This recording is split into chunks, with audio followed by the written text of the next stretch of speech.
Hello students, welcome है आपका अपने YouTube channel NCERT quick solution में। स्टूडेंट्स, इंटरमीडिएट फिजिक्स के अंतर्गत हमारा जो टॉपिक चल रहा था वो हमारा चल रहा है चैप्टर नंबर 1 और आज हम चैप्टर नंबर 1 को क्लोज करने वाले हैं, पूरा कंप्लीट होने वाला है।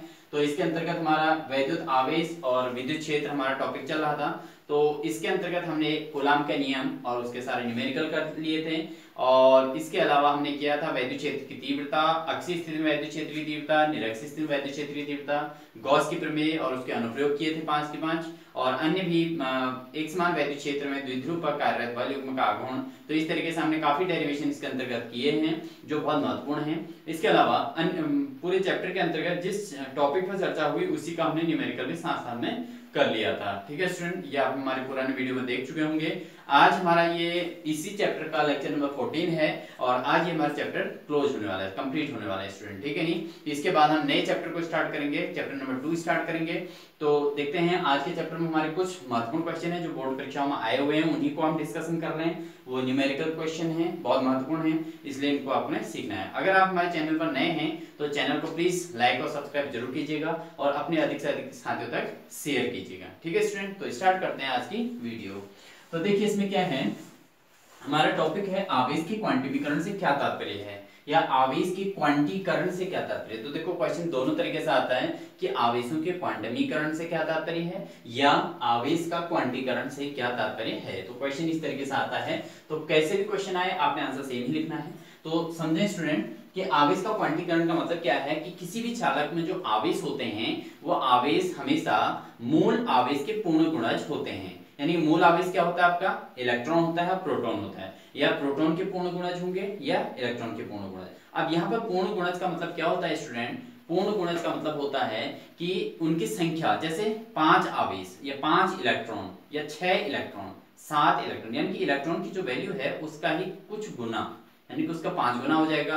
अगर इलेक्ट्रॉन के आवेश का 2 गुना हो जाए तो 1.6 इंटू 2 यानी कि 3.2 इंटू 10 की पावर -19। ठीक है, तो इस तरीके से होता है, इसकी वैल्यू निकलती है। तो हमें पढ़ना है कि आवेश का क्वांटमीकरण से क्या तात्पर्य, बहुत ही महत्वपूर्ण है, पेपर में आया हुआ क्वेश्चन है। तो क्या होता है कि आवेशों का क्वांटमीकरण से मतलब है कि किसी चालक में जो मुक्त आवेश होते हैं, किसी चालक में आवेश सदैव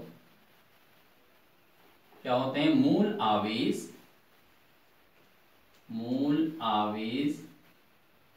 क्या होता है, इलेक्ट्रॉन या प्रोटॉन।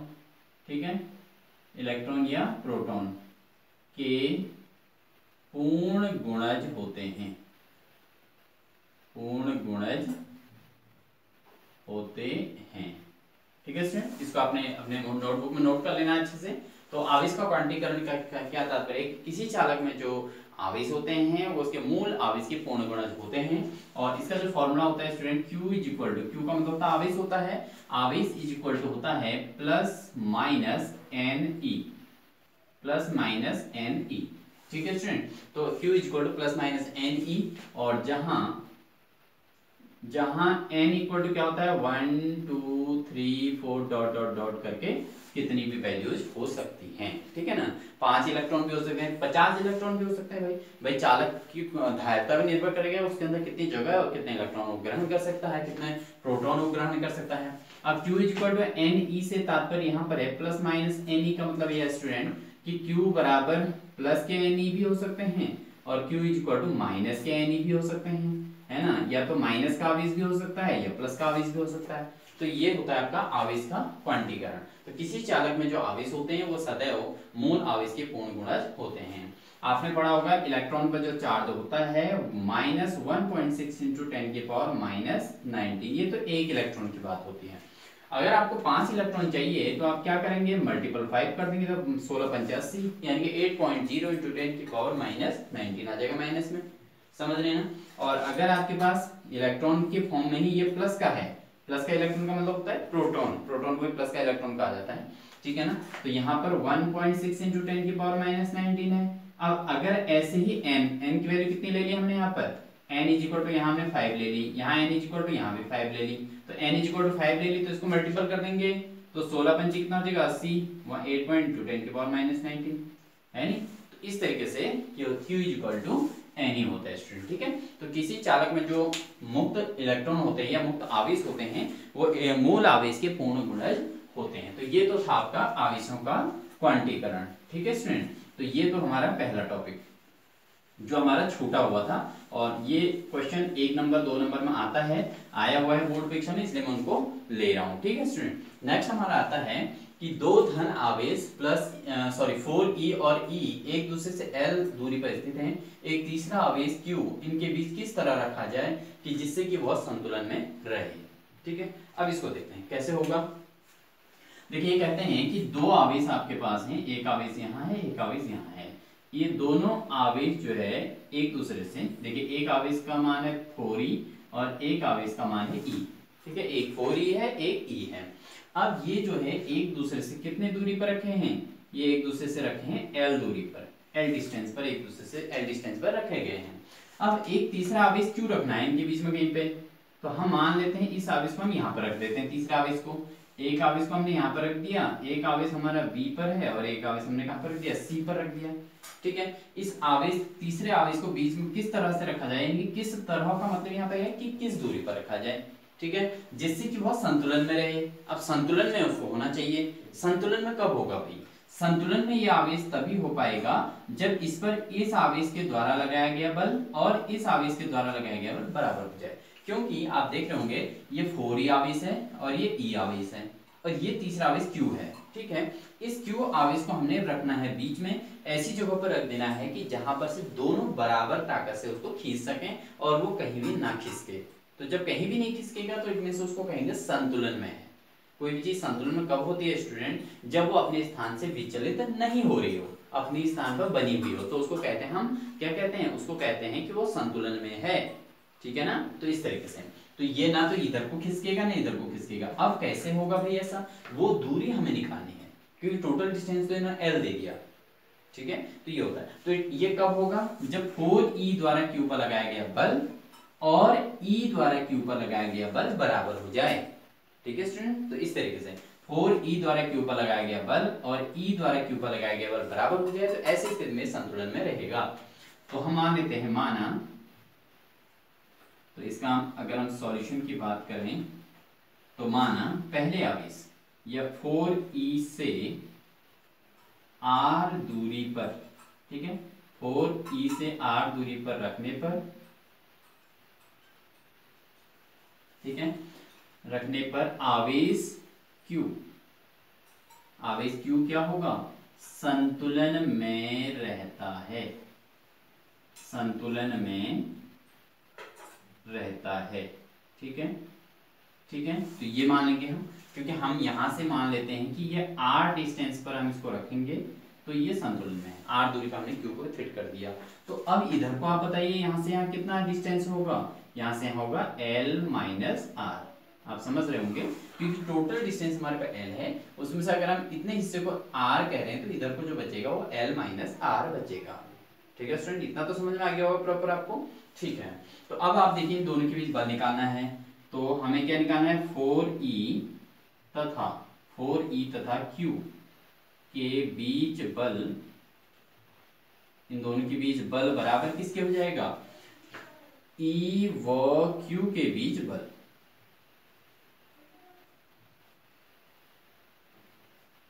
ठीक है।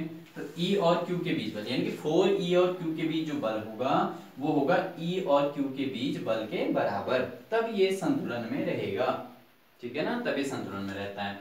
अब देखिए अगर हम 4E और Q के बीच अगर बल निकालें स्टूडेंट तो क्या निकलेगा, इन दोनों के बीच अगर बल की बात करें तो आप देख लीजिए हमारे फॉर्मूला क्या होता है, चलो एक लगा देते हैं इसको, 1/4 पाई एप्सिलॉन 0, क्योंकि दो आवेश हो गए यहाँ पे, एक 4e हो गया एक q हो गया, 4e और q, इन दोनों के बीच हम बल निकाल देंगे पहले और फिर दूसरे राउंड में e और q के बीच हम बल निकालेंगे, ठीक है। देखिए अब 1/4 pi epsilon 0 into q into 4e upon distance कितनी है दोनों के बीच, r की है तो r स्क्वायर बराबर, ऐसे हमको q और e के बीच निकालना है बल, तो 1/4 पाई एप्सिलॉन 0 और q इंटू क्या हो जाएगा, e हो जाएगा और अपॉन क्या आ जाएगा l माइनस r, का होल स्क्वायर।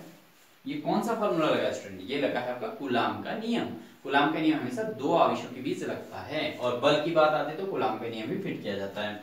तो 4E और Q के बीच बल ये हो गया, और Q और E के बीच बल ये हो गया। ठीक है स्टूडेंट, तो संतुलन की स्थिति के लिए दोनों के बल बराबर होने चाहिए थे, इसलिए हमने बराबर ले लिया। अब आप देख रहे होंगे 1/4πε0 1/4πε0 दोनों साइड है, तो इसलिए कैंसिल हो जाएगा। Q से Q भी दोनों साइड कैंसिल हो जाएगा, E से E भी कैंसिल हो जाएगा, तो यहाँ कुछ नहीं बचेगा, तो यहाँ बचेगा 1, क्योंकि जब अंश में कुछ नहीं बचता तो 1 लिखना पड़ता है। ठीक है, क्योंकि 1 इसका मतलब क्या हुआ 4 इससे E से E डिवाइड हो गया एक बार। ओके, तो ये हो जाता है। अब जो चीजें हमारे पास बचती हैं उनको हम लिखेंगे। तो हमारे पास देखो इधर तो केवल एक 4 बच रहा है, तो यहाँ तो हमारे पास बचता है 4 अपॉन क्या बचता है आर स्क्वायर। ठीक है, और इधर देखिए अंश में कुछ भी नहीं बचा तो 1 हो गया, 1 अपॉन एल माइनस आर का whole square, 1 upon L minus R का होल स्क्वायर आ जाएगा स्टूडेंट। अभी 4 को हम क्या लिख सकते हैं भाई, 2 का स्क्वायर भी तो कह सकते हैं अपॉन आर स्क्वायर। 1 को तो हम कितनी बार भी स्क्वायर करना चाहे उतनी बार कर सकते हैं। ठीक है, 1 की पावर जितना चाहे उतना लिख सकते हैं, 1 की पावर 100 लिख दो, आंसर 1 ही आना है। 0 की पावर अगर हम 1 की पावर 0 लिख दें तब भी आंसर 1 ही आना है, 1 की पावर 0 भी लिख देंगे तब भी आंसर 1 ही आना है। तो अब जितनी हमको जरूरत है, अब इधर देखो दोनों ये 4 भी स्क्वायर में बनना है, ये भी स्क्वायर में, ये भी स्क्वायर में बनना है, तो इसको भी स्क्वायर मान लेते हैं, है ना। 1 के साथ कोई भी चेंजेस किए जा सकते हैं। ठीक है स्टूडेंट, तो ये हो गया 1 का square upon L minus R का होल स्क्वायर। ठीक है, ये बढ़िया हो गया। अब आप देखेंगे सब में ही होल स्क्वायर है, तो हमारा क्या हो जाएगा, देखिए 2 अपॉन ये हो जाएगा 2 अपॉन आर की टोटल होल स्क्वायर, और यहाँ हो जाएगा 1 अपॉन एल माइनस आर का भी टोटल होल स्क्वायर। ऊपर दोनों में ही ऊपर नीचे स्क्वायर था, तो यहाँ भी दोनों। ठीक है, तो इससे फाइनली 2 से 2 कैंसिल हो गया हमारा, तो बचा क्या हमारे पास 2 upon R is equal to 1 upon L minus R, 2 upon R is equal to 1 upon L minus R हो जाएगा।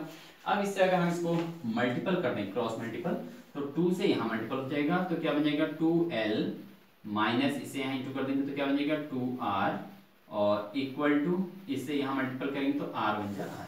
देखो क्रॉस मल्टीपल किया जाता है जब भी बीच में बराबर का चिन्ह हो। ठीक है, तो इससे यहाँ मल्टीपल कर देंगे इनको, और इससे यहाँ r से 1 को इंटू किया तो r ही रहेगा, सिंपल सी बात है। अब हम ये 2r को राइट हैंड साइड रिप्लेस कर देते हैं। ठीक है, तो हमारे पास बचता है 2l इक्वल टू ये 2r को राइट साइड ले जाएंगे तो r प्लस 2r, तो 2l is equal to r, और 2r कितना देगा 3r, r प्लस 2r कितना हो गया 3r हो गया। तो इससे अगर मैं r को अलग करूं तो ये 3 क्या होगा भाई, 3 जो है 2l के अपॉन में चले जाएगा, तो 2l अपॉन 3।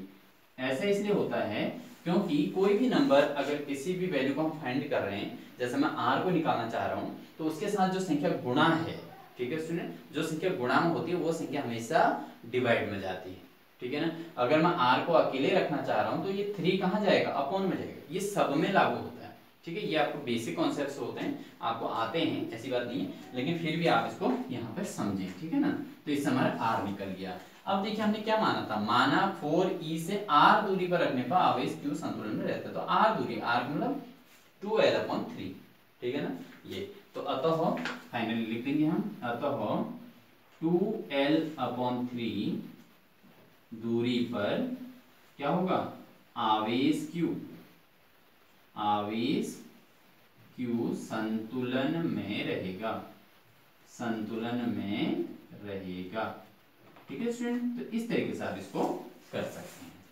ठीक है, तो ये तो आपका आगे इस क्वेश्चन का आंसर। बहुत ही महत्वपूर्ण क्वेश्चन है, मोस्ट इंपॉर्टेंट है, इसलिए आप इसको तैयार जरूर करेंगे। जिनका बोर्ड एग्जाम अभी देना है करंटली वो भी रेडी करिए इसको, क्योंकि सरल भी है इंपॉर्टेंट भी है। ठीक है ना, मैं बोर्ड एग्जाम बहुत बार आया हुआ है, इसलिए मुझे कराना बहुत ज्यादा महत्वपूर्ण लगा। ठीक है ना, और दूसरा जो बच्चे नए अभी 11th से 12th में गए हैं उन बच्चों के लिए तो बिल्कुल ही बहुत ही ज्यादा महत्वपूर्ण रहता है, क्योंकि जो है उनको अभी स्टार्ट से प्रिपरेशन करनी है, तो उनके लिए बहुत अच्छा है। ठीक है, उनको तो नोट्स बनाने ही, क्योंकि हो सकता है इस साल ना आए किसी कारण तो नेक्स्ट ईयर जरूर आएगा, क्योंकि तो पिछले 2 साल पहले आ रखा है एक क्वेश्चन।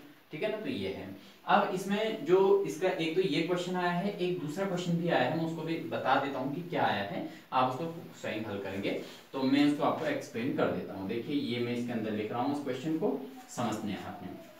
उसमें यह आया है कि 4 कूलाम, 4 माइक्रोकूलाम तथा 1 माइक्रोकूलाम के 2 आवेश, ठीक है, दो आवेश एक दूसरे से क्या कहा गया है, 3 मीटर की दूरी पर है, 3 मीटर की दूरी पर हैं। ठीक है, आप इसको मैं बोल रहा हूँ, आप इसको लिखते भी रहिएगा। 4 माइक्रोकुलाम और 1 माइक्रोकुलाम के दो आवेश 3 मीटर की दूरी पर हैं। एक आगे क्या कहता है, एक माइक्रोकुलाम आवेश को इनके बीच किस दूरी पर रखा जाए कि ये दोनों संतुलन में रहें। ठीक है ना, इन दोनों के बीच में एक माइक्रोकुलाम के आवेश को कितनी दूरी पर रखा जाए कि ये संतुलन में रहे। अच्छा, एक चीज ध्यान देंगे, इसमें माइक्रो शब्द नहीं है उस क्वेश्चन में। अगर माइक्रो में आए तब भी आपको कोई दिक्कत नहीं है, केवल 10 के पावर -6 लिख देना है उसके साथ। जैसे यहाँ पे वैल्यू आएगी तो इंटू 10 के पावर -6, यहाँ भी इंटू 10 के पावर -6 आ जाए तो दोनों को कटना ही है उसमें, जैसे और वैल्यूज कट गई वैसे वो भी कट जाएगा। ठीक है बच्चों, तो इस तरीके से आप उसको कर सकते हैं। तो 4 माइक्रो, उसमें क्या है क्वेश्चन में जो बोर्ड में आया हुआ है वो उसको बता देता हूँ। उसमें आया कि 4 कूलाम तथा 1 कूलाम के दो आवेश एक दूसरे से 3 मीटर की दूरी पर रखे हुए हैं। एक अन्य आवेश 1 कूलाम के एक आवेश को इनके बीच में कहां पर रखा जाए कि यह आवेश संतुलन में रहे। तो ये वाली बात इन्होंने इसमें पूछी हुई है। तो अगर ऐसा पूछा हुआ है तो आप क्या करेंगे, उसमें आप उसको बहुत इजीली कर सकते हैं। तो इसमें क्या है कि आपने देखो, एक 4 हो गया यहाँ पे, और यहाँ पे क्या हो गया, 1 हो गया। ठीक है, और उसके बाद यहाँ पर एक 1 कूलाम का ही आवेश रखना है। ठीक है, तो फिर उसके बाद आप क्या करोगे, 4 और 1 के बीच बल यहाँ निकाल दोगे, और यहाँ 1 और 1 के बीच बल निकाल दोगे, तो यहाँ पर 1 1 आ जाएगा, और यहाँ पर 4 और 1 आ जाएगा। तो संख्यात्मक क्वेश्चन बहुत ईजी होते हैं इसके कंपेयर में। फिर उसके बाद जो दोनों के बीच की दूरी कितनी है, 3 है। यहाँ पे L दिया था, आपने L की जगह क्या रख देना है, 3 रख देना है, 3 रख देना है। और यहाँ से यहाँ तक की दूरी तो R ही मान लोगे, तो यहाँ पे क्या आ जाएगा, यहाँ पे आ जाएगा आपका 3 - R आ जाएगा। ठीक है, तो जितनी जगह पर L - R यूज हुआ है वहां पर आपका 3 - R यूज होगा, और यहाँ पर R, जहां पर R है तो R की जगह R ही यूज होगा। ठीक है, L की जगह 3 का यूज करना है। बाकी प्रोसेस पूरी सेम रहेगी, और आंसर सॉल्व करते करते आपका यहाँ पे आंसर आ जाएगा R = 2 मीटर। कितना आ जाएगा, 2 मीटर। तो पहले आवेश आपको 2 मीटर की दूरी पर रखने पर वह आवेश क्या हो जाएगा, संतुलन की स्थिति में आ जाएगा स्टूडेंट। ठीक है, तो आंसर 2 मीटर आता है उसका, तो आपने उस क्वेश्चन को भी जरूर करना है। ठीक है, तो बहुत इंपॉर्टेंट क्वेश्चन थे, इसलिए आपको कराना जरूरी था। अब हम बात करते हैं नेक्स्ट क्वेश्चन पे। तो स्टूडेंट्स अपने प्रिपरेशन को कंटिन्यू बनाए रखेंगे आप, यही उम्मीद है, तभी आप लोगों को ये क्लासेस प्रोवाइड कराई जा रही हैं। और अधिक से अधिक दोस्तों तक इस वीडियो को पहुंचाने का प्रयास कीजिए। जितने अधिक लोगों तक आप इस वीडियो को पहुंचाने का प्रयास करेंगे उतना ही बेनिफिशियल रहेगा, क्योंकि आपकी हेल्प होती है तो आपके साथ आपके साथियों की भी हेल्प होनी चाहिए। अधिक से अधिक लोग उसका इससे ले सकें, कुछ न कुछ सीख सकें, ये बहुत ज्यादा महत्व रखता है। चलिए हम नेक्स्ट क्वेश्चन पर आते हैं। अगला कहा गया है कि 4 बिंदु आवेश, ठीक है, 4 बिंदु आवेश हैं। एक कहा है QA 2 microcoulomb, -5 microcoulomb, QC 2 microcoulomb और QD -5 माइक्रोकुलाम 10 सेंटीमीटर भुजा के किसी वर्ग ABCD के शीर्ष पर स्थित है। ठीक है, ABCD के शीर्ष पर स्थित हैं। तो वर्ग के केंद्र पर 1 माइक्रोकुलाम आवेश पर लगने वाला कुल बल ज्ञात कीजिए। तो देखिए मैं इसको चित्र से आपको समझाता हूँ, आप स्क्रीनशॉट जरूर ले लीजिएगा, जहां पर मौका मिला है सीधे स्क्रीनशॉट ले लेना क्वेश्चन होगा, सॉल्यूशन का भी। चलिए मैं इसका डायग्राम पहले बना देता हूँ और आप फिर बहुत अच्छे से समझ लेंगे। ठीक है, ये हमने बना दिया एक वर्ग है जिसकी भुजा है 10 सेंटीमीटर, और इस पर हमारे पास 4 आवेश हैं। देखें, एक आवेश QA कहा गया है, इसको QB कहा गया है, QC और QD। ठीक है, ये तो इन 4 आवेश के मान कहे गए हैं। अब जो QA की वैल्यू है वो दिया गया है 2 माइक्रोकुलाम, ओके, और इसका दिया गया है -5 माइक्रोकुलाम, और तीसरा दिया गया है 2 माइक्रोकुलाम, और फोर्थ दिया गया है -5 माइक्रोकुलाम। ठीक है, एक अन्य आवेश को इनके बीच में कहां पर स्टेब्लिश किया जाए, सॉरी ये कहा गया है तो वर्ग के केंद्र पर 1 माइक्रोकुलाम आवेश रखा है, तो इस पर कितना बल लगेगा ये पूछा गया है। तो यहाँ पर हमको दिया गया है 1 माइक्रोकुलाम का आवेश, और यहाँ पर, ठीक है, अब इस पर बल निकालना है। देखो अब ये भी इस पर बल लगाने वाला है, ठीक है, ये आवेश भी इस पर बल लगाएगा भाई, ये भी तो इसको खींचेगा। देखो ये 2 माइक्रोकुलाम है, ये भी 2 माइक्रोकुलाम है बच्चों, ध्यान से आपने समझना है, ये भी 2 माइक्रोकुलाम, ये भी 2 माइक्रोकुलाम, समझ रहे होंगे आप लोग। और ये क्या है, -5 माइक्रोकुलाम, ये भी -5 माइक्रोकुलाम। ठीक है, तो ये है। और दूसरी बात एक ध्यान देना, जब आप वर्ग ABCD बनाते हो तो इस सीक्वेंस का विशेष ध्यान रखना होता है बच्चों, ठीक है ना। इस सीक्वेंस जरूरी होते हैं ABCD, ऐसा नहीं कि आप A यहाँ लिख दो, B यहाँ लिख दो, फिर C यहाँ पहुंच जाओ, ऐसा नहीं करते हैं। ये गलत मेथड होती है, आप लोग इसको सीखें। मैथमेटिक्स के बेस पे भी बता रहा हूँ, फिजिक्स के लिए भी बता रहा हूँ, ठीक है ना। तो मैथ्स के बेस पे आपको बता रहा हूँ कि फिजिक्स में भी इसका इम्प्लीमेंटेशन ऐसा ना करें। ABC, क्योंकि देखो यहाँ से हम इधर चलेंगे, फिर यहाँ से नीचे को ही तो जाएंगे, तो C यहाँ पहुंचेगा, यहाँ से सीधे यहाँ जब थोड़ा मार लेंगे, ठीक है ना, आप समझ रहे होंगे। तो इसलिए ABCD सीक्वेंस सही बनाना है। कोई भी क्वेश्चन हो XYZ इस टाइप का कोई भी क्वेश्चन हो तो उसमें गलत ना लिखें, A B के बाद C यहाँ नहीं लिखना है। बहुत सारे बच्चे ये गलती करके उनका आंसर कभी सही नहीं आता। ये 10th में भी होता है, 11th 12th हर जगह, आगे की क्लासेस में भी आपको ध्यान देना है, बहुत महत्वपूर्ण है, ठीक है। तो अब ये 2 माइक्रोकुलाम इसमें फोर्स लगाएगा, ये 2 माइक्रोकुलाम भी फोर्स लगाएगा, ये -5 माइक्रोकुलाम भी फोर्स लगाएगा, और ये -5 माइक्रोकुलाम भी फोर्स लगाएगा, चारों फोर्स लगाएंगे। अब देखिए क्या होता है, ये जो 2 माइक्रोकुलाम है ये इस आवेश को क्या कर देगा, प्रतिकर्षित कर देगा। क्यों करेगा भाई, आप समझिए। ये 2 माइक्रोकुलाम है भाई, ज्यादा ताकतवर है, और ये 1 माइक्रोकुलाम है, कम पावरफुल है ना, कम ताकतवर है। तो क्या करेगा ये, चूंकि दोनों प्लस के ही हैं, आप देख रहे ये प्लस का ही है और ये प्लस का ही दे रखा है, ठीक है। QAB प्लस का है, ये भी प्लस का ही है। अब जब प्लस वाले दो आवेश होते हैं तो कौन सा बल लगता है, प्रतिकर्षण बल लगता है भाई, है ना। प्रतिकर्षण बल, प्रतिकर्षण का मतलब एक दूसरे से दूर होना। तो ये आवेश 2 माइक्रोकुलाम इसको जो है इधर को धक्का दे देगा, ये इसने इधर को धक्का दे दिया। तो QA के कारण जो बल लगेगा उसको हम कहेंगे FA, ठीक है। इसने इधर को इसको फेंक दिया, किसको, इसको, ठीक है। अभी तो हमने एक के बल की बात करी है, ठीक है ना बच्चों। तो ऐसे ही अगर हम इस QC यानी कि ये जो 2 माइक्रोकुलाम है ये भी तो इसमें बल लगाएगा भाई, ये भी लगाएगा, तो ये क्या करेगा, ये चाहेगा इसको इधर को फेंक दूं, है ना, आप समझ रहे होंगे ये। तो इसको हम क्या कह देंगे, FB कह देंगे, ओके। क्योंकि सॉरी FB ना कहते हुए इसको क्या कहा जाएगा, FC कहा जाएगा, क्योंकि C आवेश द्वारा लगाएगा। C वाले जो वो है ना, आप समझ रहे होंगे, आवेश C पर है ये, तो इसलिए QC इसका नाम दिया था, इसके द्वारा बल भी FC कहलाएगा, ठीक है।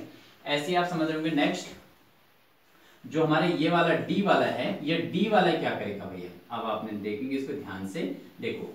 D वाले के पास 5 माइक्रोकुलाम है और ये कितना है, 1 माइक्रोकुलाम। भाई 5 माइक्रोकुलाम तो ज्यादा ताकतवर होगा ना, चाहे वो ऋणात्मक जरूर है। ऋणात्मक आवेश की पहचान क्या होती है, ऋणात्मक आवेश हमेशा प्लस आवेश को अपनी ओर खींचता है, ठीक है। तो यहाँ पर ये 5 माइक्रोकुलाम का जो आवेश है ये माइनस का है, तो ये इसको अपनी ओर खींचेगा, अपनी ओर खींचेगा। तो इसका मतलब इसका बल किधर को लग गया, इधर को लग गया। इसका कौन सा बल आ गया, FD, ओके, ये FD आ गया, ठीक है। और इसी प्रकार जो आपके पास ये जो है, ये देखिए ये जो आवेश है QB जो है -5 माइक्रोकुलाम का है, तो ये क्या है, ये भी माइनस का है और ये प्लस का है भाई, ये तो प्लस का ही है ना, आप देख रहे होंगे। तो ये प्लस का है, माइनस का। अब माइनस वाला क्या करता है, इसको अपनी ओर को खींच लेगा, तो भाई इसने अपनी ओर को बल लगा दिया और ये FB वाला फोर्स लग गया, ठीक है। उसने उधर को खींच दिया, इसने इधर को खींच दिया, इसने ये दोनों, ये इसको धक्का दे रहा है और ये भी इसको धक्का दे रहा है, ठीक है, आप समझ गए होंगे। अब हम इन चारों बलों को निकालते हैं, क्योंकि हमें निकालना है कि तो वर्ग के केंद्र पर 1 माइक्रोकुलाम आवेश पर लगने वाला कुल बल कितना होगा, तो टोटल फोर्स निकालना है। तो टोटल फोर्स निकालने के लिए देखिए, अब आपके पास आपसे हमें क्या करना है, 1 माइक्रोकुलाम आवेश पर कुल बल, ठीक है। अब हम सबके बलों को यूज करेंगे, तो F इक्वल टू हो जाएगा FA, क्या हो जाएगा, FA plus FB plus FC और प्लस हो जाएगा FD, okay. FA FB FC और FD चारों हो गए। अब आप देखिए जो हमारा FA है, चूंकि FA जो है वो किसके बराबर है, FA और FC बराबर होंगे, क्यों होंगे, क्योंकि ये भी 2 माइक्रोकुलाम का है, ये भी 2 माइक्रोकुलाम का है, भाई ये दोनों बराबर ही तो ताकत लगाएंगे इस पे, ठीक है ना। तो FA किसके बराबर है, FC के बराबर है ना, FA और FC बराबर। लेकिन हो क्या रहा है, दोनों विपरीत हैं, यानी कि FA इधर को लग रहा है तो FC उल्टे साइड को लग रहा है। जब भी कोई विपरीत होता है तो एक को ऋणात्मक लेना जरूरी होता है, तो FA की ये FC को हम यहाँ पे माइनस में ले लेते हैं, बहुत सिंपल, ठीक है। और इसी प्रकार FB और D की बात करें तो FB और FD दोनों क्या है भाई, दोनों बराबर हैं क्योंकि वो -5 माइक्रोकुलम, ये -5 माइक्रोकुलम है। दोनों बल लगाएंगे तो बराबर लगाएंगे और एक दूसरे के विपरीत है। देखो इसकी डायरेक्शन इधर को, इसकी डायरेक्शन इधर को, एरो आपको दिख रहा होगा, ये इधर को मुड़ा हुआ है, इधर को मुड़ा हुआ है। और कैसे लगा हमने पहले बता दिया है। अब इन दोनों के चारों की वैल्यू रख देते तो वेक्टर, इसलिए बल कुल निकाल देंगे तो एफ ए तो ऐसे ही रहेगा भाई। चलो एफ ए की जगह इसकी वैल्यू ही पुट कर देते हैं, तो एफ ए की जगह क्या आ जाएगा, -FC आ जाएगा। और जो एफ बी है उसकी जगह क्या आ जाएगा, -FD आ जाएगा। और प्लस FC, ये तो ऐसे ही रहेगा, और प्लस FD, ये भी ऐसे रहेगा। ठीक है, समझ गए होंगे। अब इन चारों को अगर हम देखें तो हमारे पे FC और FC दोनों आ रहे हैं, लेकिन ये माइनस का है और ये प्लस का है, तो ये दोनों आपस में कैंसिल हो गए। और FD माइनस का, FD प्लस का, तो ये दोनों भी कैंसिल हो गए। Then F is equal to क्या हो जाएगा student, F is equal to आ जाएगा 0। तो टोटल जो फोर्स लगेगा इस 1 माइक्रोकुलम आवेश पर, जो फोर्स लगने वाला है स्टूडेंट, वो 0 लगेगा। 0 क्यों लगेगा, क्योंकि जितना बल से ये इधर को खींचेगा ना, उतनी बल से ये भी इसको इधर को खींच देगा। जितने बल से ये इसको अपनी ओर को, सॉरी, ये इसको धक्का देगा इधर को, उतने ही बल से ये भी इसको इधर को धक्का दे देगा। तो कोई भी आपस में एक दूसरे को नहीं खींच पाए, उस आवेश को नहीं खींच पाएंगे।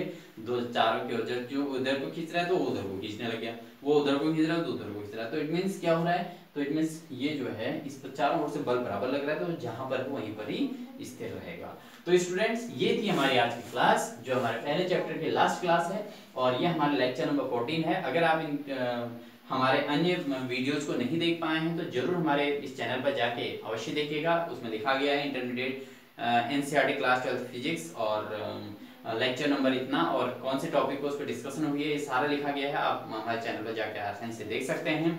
और आपको हमारी ये वीडियो कैसी लगी कमेंट बॉक्स में जरूर लिखिएगा, और अधिक से अधिक साथियों तो इसको शेयर जरूर कीजिएगा। इन्हीं सभी बातों के साथ आप सभी स्टूडेंट्स को ऑल द बेस्ट।